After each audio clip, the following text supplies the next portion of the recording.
Сәлеметсіздер ме? Менің есімім Әлдеш Еврат, 11 сынып оқушысы.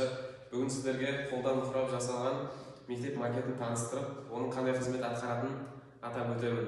Бұл мектепте Көркембек аға екеуміз ішкі және сыртқы көрінісін зерттей отырып, дәлме-дәл келтірілген бірде 40 есе кішірейтілген масштаб үлгісін қондырдық.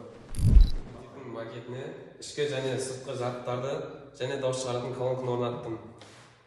Бұлар жарықтар мен колонка Smart Life құрылғысы арқылы басқарылады.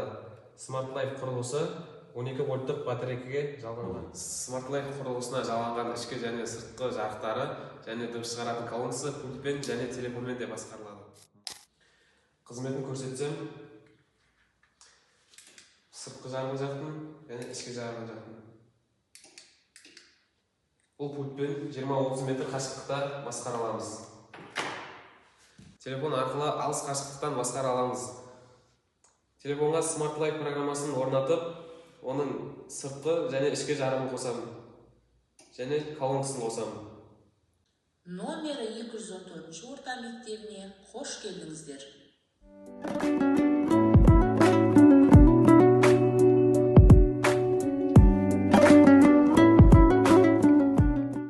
Біздің ақылды мектебіміздің жарықтандыруымен қатар бізде чип орналасқан мектебімізде.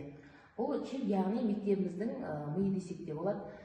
Біз егер біздің мектебімізбен танысқыңыз келетін болса, немесе біздегі сабақтармен бөліскіңіз келетін болса, бізде осы смартфоныңызды сәл ғана жақындатсаңыз, NFS деген қосымша арқылы біздің YouTube каналымызға кіріп кете аласыздар. Мінекей мына жерден біздегі ашық сабақтарды, жалпы біздегі іс-шаралардың барлығын осы YouTube каналы арқылы тамашалай аласыздар.